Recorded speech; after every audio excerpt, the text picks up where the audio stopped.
If you're looking for a 10-gallon dog in a 1-gallon container, then look no further than the Jack Russell Terrier.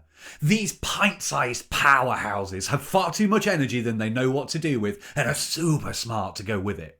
They've popped up throughout history, from the famous His Master's Voice picture, Eddie from Frasier, Slider from Animal Crossing, to sniffing out explosives in Ukraine.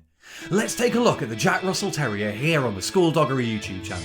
Where they come from, what they're like, and how do they stack up on our leaderboard for first-time owners. If you have a Jack Russell, then let people know in the comments just how much fun these little guys are, and tag us in any pics on our socials where we are at SkoolDoggery. History. Just like their friendly cousin, the Golden Retriever, we can track down the origins of Jack Russell Terriers to the exact person who bred them. The Reverend John Jack Russell wanted a dog to accompany him on his hunts when he wasn't preaching to his flock, and set about creating the Jack Russell in the 1800s. Small terriers had been used for hunting in the past, but John found trouble in distinguishing the terriers from the foxes that they were flushing out of the holes. In 1819, however, John found the dog of his dreams. He bought a small white and tan terrier called Trump from a local milkman. Trump was everything that John wanted in a hunting dog. It didn't take long for John to start a breeding program with Trump at the top, and by the 1850s he had successfully bred a new breed of dog, to which he gave his name, and so the Jack Russell Terrier was born. It took until the start of the 20th century before the name Jack Russell began to be used as a kind of catch-all term for a lot of small hunting terrier type dogs. In fact, in America, the Jack Russell wasn't recognised by the American Kennel Club until 2001. Temperament and behaviour. Because they come from working line dogs, Jack Russells have an immense amount of energy for their size. The stamina levels in a Jack Russell are insanely high. After all, they were intended to be chasing foxes and badgers around the English countryside.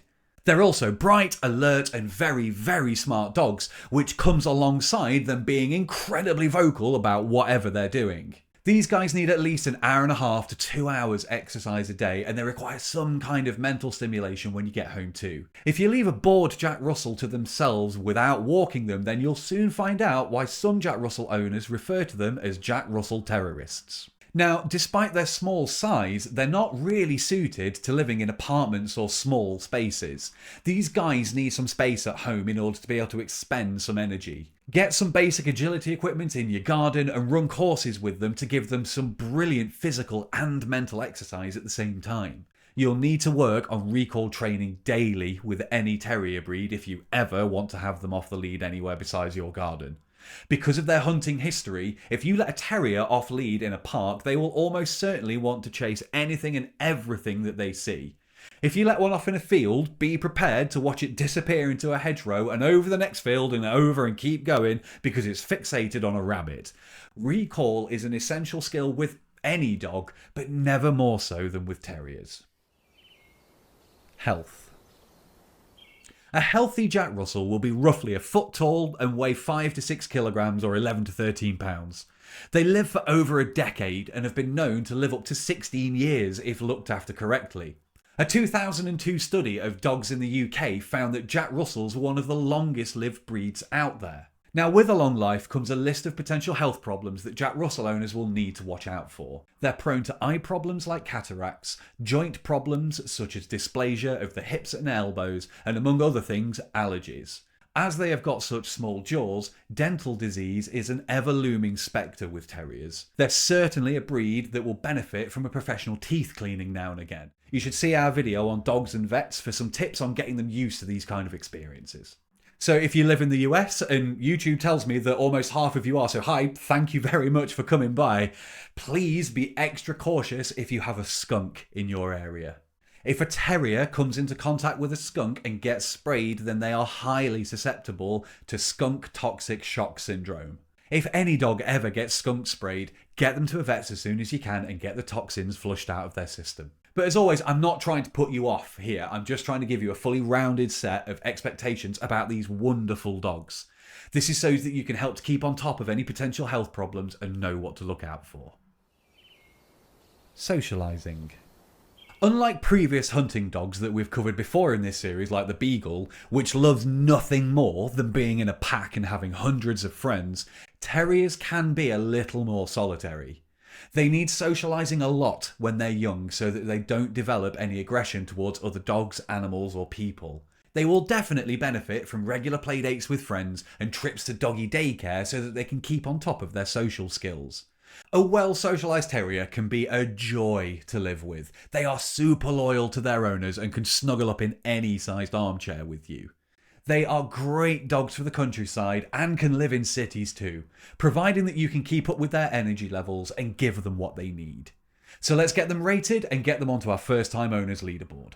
They get a 4 for grooming. Even though they've got 2 levels to their coats, so they need 2 different brushes, they really are quite low maintenance. A weekly brush and an occasional groomer's trip are all that you're going to need to worry about. The only reason that they don't get a 5 is because they seem to be shedding 24/7 all year round. For training, we're giving them a 3. They are smart dogs and will happily work with you most of the time. Because of their independent nature and their stubbornness, they can just decide that I'm not interested right now and switch their ears off. They need owners who can stick to a training plan and be confident with them. It's a 3 for their health. There are a variety of problems to watch out for, some of which are hereditary and some because they love nothing more than disappearing into a hedge or down a foxhole. There's no telling what potential injury they could pick up while they're out having a good time. So as long as you keep an eye on them for any problems and take regular vet trips, they should live happy and long lives.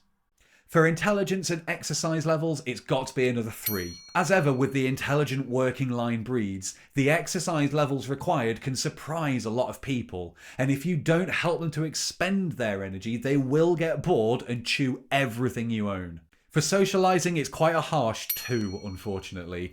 A well-socialised terrier is capable of getting on with most animals and people, but it needs constant work to keep them happy and well adjusted. So if you do get a Jack Russell, regular playdates should be a high priority.